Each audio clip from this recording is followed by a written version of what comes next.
The bakery box was warm in my hands when the woman behind me whispered, "Please don't let her take it." I thought she meant the cake. I was picking up my son's birthday cupcakes.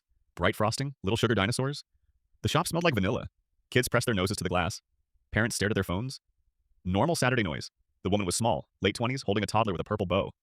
Another woman stood too close. Older, sharp haircut, expensive perfume, a smile that didn't reach her eyes. "Pick up for Emily," the older woman told the cashier.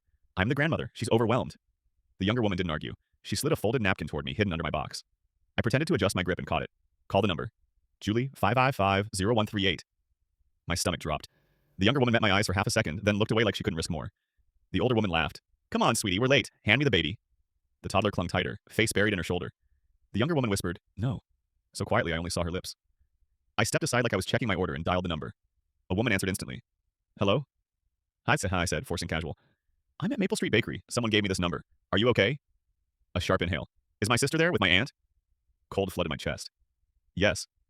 "Call the police," Julie said. "That's not our mom. She has no custody. She's been trying to take my niece." The cashier called my name. I took the box and walked out slow, like I wasn't panicking. Outside, the older woman was steering the younger woman toward a black SUV parked crookedly. Her hand was on the toddler's wrist now, not gentle. I lifted my phone like I was taking a cupcake photo and hit record. "Hey," I called, bright and dumb. "Are you with the daycare group? My sister's looking for her kid." The older woman snapped. "Mind your business." The younger woman's eyes flicked to my phone, hope, then fear. I stepped between them and the SUV door. "Actually, I'm calling someone," I said, and I dialed 911, still recording. My hands were sweating so badly the phone nearly slipped. I kept smiling at passing parents like I was just another mom, not a stranger trying to stop a kidnapping. The older woman's smile returned too fast. "Officer, please," she said to the air, rehearsed. "My daughter is having one of her episodes. I'm taking my granddaughter home." I didn't argue. I kept the dispatcher talking. "Describe them," the dispatcher said. "Older woman, blonde bob, black SUV," I said, reading the plate out loud.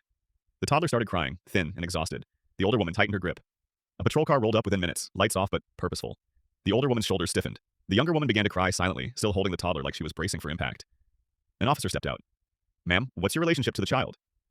"Grandmother," she said, steady. The officer turned to the younger woman. "And you?" "I'm her mom," she whispered. The older woman laughed. "See? Episode."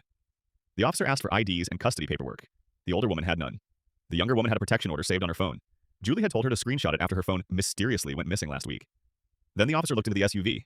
A packed diaper bag, spare clothes, a printed bus schedule with routes highlighted, like someone planning to vanish, not drive home. Julie arrived 10 minutes later, shaking, and wrapped her sister and niece in a hug so fierce it looked like she was stitching them back together. The older woman screamed that we were ruining a family. The officer cuffed her and said, "You already tried this last month. On Monday, I brought cupcakes to my son's class like nothing happened. But every time I smell vanilla frosting now, I remember that napkin, and how 3 shaky words turned a stranger into lifeline."